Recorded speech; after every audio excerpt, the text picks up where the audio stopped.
napapahayag po kanina, revelation ng dalawang testigo regarding po sa encashment ng Office of the Vice President.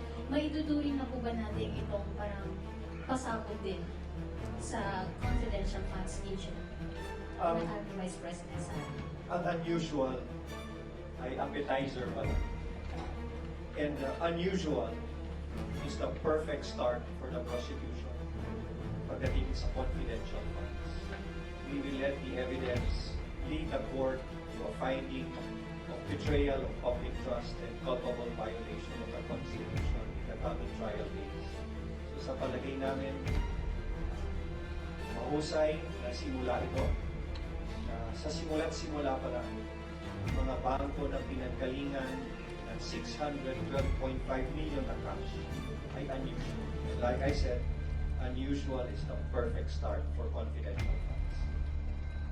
Dadagdagan ko lang, no, yung word na dinescribe ng dalawang witness na hindi lang yung amount ang pinag-uusapan natin dito, pero yung paraan kung paano ito ginamit at paano ito in-encash. Usually kasi, sa mga government transaction, meron talagang account ang bawat gobyerno. Ito kasi hindi account.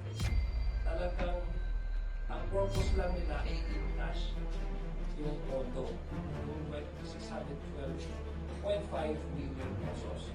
Pangalawa, mukhang may kalendar. Mukhang nakakalendar. Kung titignan nyo at mapapansin nyo, nakita nyo yung tanong ni Senator Judge Panfilo Lacson. Ang tanong niya is, mayroon ba kayong ito-present na competent witness na parte sa intelligence community? Kasi normally, being a former investigator himself, ang confidential intelligence fund, hindi mo talaga ma-predict yan kung kailan yung kailangan. Depending on kung ano yung naging development of law, kung gumagawa kayo ng mga intelligence events or gatherings of intelligence para for intelligence report. Kumbaga na outside of the realm of possibility, naging predictability na siya. To a point that yung pagkakalendar ng every quarterly with a specific amount, kung makikita yung pattern at the manner by which it was released, that there's really that intent to really utilize these funds for the whole year. So, ibig sabihin, yung mismong way of using yung confidential funds ay mukhang sort of suspect na siya. No? At nasabi naman din yung dalawang branch managers na unusual yung amount na yun. Remember, babalikan po natin, ito pong pondo na ito ay hindi diniposit, nakadeposit sa isang account. Marahil ito ay paraan kung paano ito i-encash from i-check diretso, same day, yung days before encashment, sinabihan na yung branch ng land bank na ito yung paraan na pupunta at ito yung i-encash. Sabihin, meron na silang sistema kung paano i-use up itong confidential funds na base doon sa flow ng releases ay parang nakakalendar at parang may cadence every quarter. Alright, go ahead. Hello po, Max. Kanina parang naging paulit-ulit yung diskusyon sa being unusual nung withdrawals pero at the same time kung suspicious ba siya. Nakaka-apekto po ba sa kaso na prosecution that the bank officials didn't say that the encashments were suspicious? Well, if we listen to the purposes of testimony of these witnesses, wala namang binanggit si Congressman Joel Chua about suspicious and covert transaction. I think it is clear that the only purpose of the testimony is to establish the fact na ito ay galing sa National Treasury, na download doon sa dalawang agencies at na-encash nitong mga payees who apparently represent those agencies, no? Wala akong narinig about the purposes concerning suspicious and covered transactions. I think magiging significant ang discussion natin about Anti-Money Laundering Act as well as the circumstances when the transaction becomes suspicious and when the transaction is covered.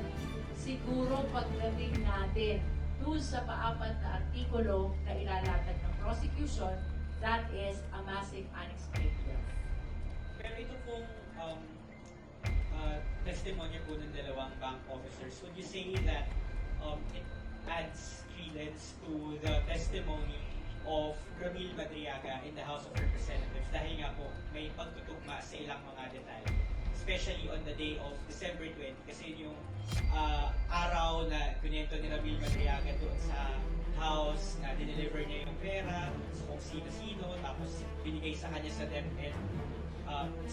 DepEd office yung 4 bags, and it would seem like if titingnan natin yung timeline before that nangyari yung encashment, yung withdrawal doon sa Shaw Boulevard branch ng Land Bank. Well, without dwelling on the trial kanina, if the question pertains only on the question of consistency, I think it was re-emphasized na yung testimony kanina is somehow consistent to the testimony during the time of the justice proceeding. That is without dwelling on the trial kanina. But see, Clarify lang natin yung withdrawal kasi I think the testimony of the witnesses, it's more of encashment. So, kaya nga sinasabi natin that the pattern by which this is being released and used ay talagang may cadence, may calendar, naka-calendar po ang gagawin. Kumbaga parang it's no longer the usual utilization of confidential funds, which is hindi mo talaga siya ma-predict, no? If you go to the point of Senator Lacson, that's exactly what he's been saying. Na, I mean, in terms of intelligence and confidential funds, hindi mo talaga siya ma-predict na every quarterly may paggagamitan kayo dito. Precisely because any possibility might happen after 2 months or once a give up. Kasi sabihin natin na year, hindi mo magagamit. Pero yun, may systematic na gagawin yung day, yung kalendar, at yung manner kung sino bibigyan, at magkano yung amount, at ano yung papadaan, at ilang day kung pwede mag-use. so say na lang dahil hindi naman covered ng social media, but do you think that the testimonies of the two support the belief that Madriaga is a credible witness? Kasi may gano'n naman talagang discussions na may mga syempre pinapagulaanan yung credibility ni Madriaga as a witness, pero dahil yung testimonya kanina ng dalawa ay seemingly lining up to Madriaga's testimony, does that make him a more credible witness? Well, as to whether or not he will be presented before the impeachment court, that is entirely within the decision of the House Prosecution Panel without even saying na gagawin nila yun, because this is my personal take on that. Of course, yes. Kasi yung pagpresenta, hindi naman magkakilala ata yung dalawang bank managers at saka si Madriaga. No? So, pero may pagkakapare-pareho yung sinasabi nila, yung description ng nilagyan ng pera, yung ano yung bag, ilang bag ang nilagyan, at saka yung date na pinag-releasean ng itong check-in na to, may kakapagkakapare. Pero I don't think this is a made-up story agreed by these 3 individuals, di ba? So it would definitely give credence and credibility to the testimony of Madriaga. But as to your question whether he is a credible witness, that is already beyond, I think, it's no longer, yeah, it's already beyond, yes. That is already beyond the judgment of the House Prosecution Panel, because the one that can actually determine whether one is competent or not is the impeachment court.